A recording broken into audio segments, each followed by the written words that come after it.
What does your favorite epic song say about you according to a psychology graduate student? Part 2. Now, some of you in the first video said that I was ruthless. Oh, sweetheart. I'm just getting warmed up. I can already hear it. I'm going to have people in the comment section going, I just like the song because it's good, because I like the beat and I like the guy's voice. And to those people, I say, I'm so glad that you didn't have a traumatic childhood. Now go sit at the kiddie table. The adults are talking. Now for everyone else, starting off strong in Camp 1, I just have a question for you. Nothing to be concerned about. What was your moment? You know the one.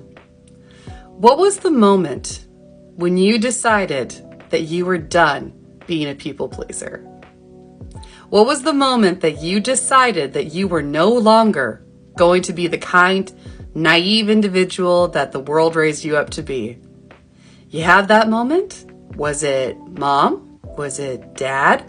Was it a relationship, or was it your own mind telling you that it's your fault that people walk all over you? It's your fault that you have toxic people in your life.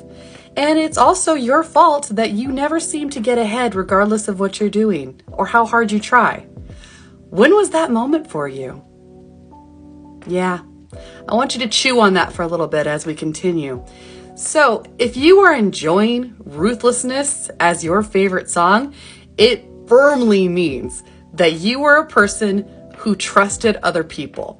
You believed everybody around you, and you sincerely thought that if you were a good person, people would be good to you. People would be kind.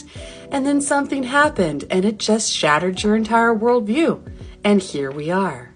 Reformed people pleasers are, in my professional opinion, the most dangerous human beings in the world, because they know what it takes to be kind, and they actively choose no longer to be. Because something so traumatic occurred that it changed their entire worldview and their entire personality. And they became hard and they became cold. And they are willing and ready to rip apart anything that threatens their very carefully cultivated peace. As we see with Poseidon in this song, it is a matter of, I'm really chill. I like to go with the waves, but you pissed me off. And now I have to kill you. That's your entire vibe. Your fuse is so short. Your tolerance for nonsense with people is so short. It is alarming how quickly you will flip that switch, and you'll go from a really pleasant individual to someone's worst nightmare. And why have you had to do that? Because you have been in a place where you've been taken advantage of. Whether they took advantage of your kindness, your innocence, or your just general goodness, somebody took something from you that you will never get back. And now you are ready to destroy the world if someone looks at you wrong, or it's a Tuesday and you had to wake up 10 minutes before your alarm. You're a terrifying individual. I understand you, I respect you, and I'll be over here making sure that you have a blanket and snacks and every single thing that you want, okay? Camp 2. Hello, my Disney villain children. Yes, you used to want to be the princess or the prince, but then at one point you realized that the villains were a lot more fun and they had better songs. And you're right. But the real question is, are you a be prepared kind of person, or are you a poor unfortunate souls kind of person? It doesn't matter. I'm just curious, because inevitably I have found you in the kitchen or the shower or the living room or just any place where you're supposed to be doing a menial task, and you are singing this song at the top of your lungs, arms extended, bringing forth hell upon this fleet of men, and you are smiling with all the joy in your little acting face. You live for this Disney villain vibe. You are not actually that person who wants to do anything to anybody, but you'll do it in this song, because if I actually ask you if you want to hurt somebody, you're going to say, I mean, we don't have to go that far. Is it bad if I say yes? It's not bad if you say yes. Wanting to do something and actually doing something, two different things. Let's just put that out right now. You have the capability of so much aggression, but if I look at you wrong, you're going to start crying. If I raise my voice, you're going to start crying. I just adore people like you. You just go be a sensitive little evil being and just plot the downfall of society, but, make sure that you look both ways and you help someone across the street and break for birds. See, that wasn't too bad, was it? A little bit of trauma, a little bit of Disney villain, and we all feel better for this experience. What could be left?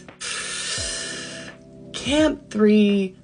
How's that sense of responsibility you feel for every single person in your life, because you've had to learn from a very young age that if you didn't take care of yourself and the people around you, no one was going to.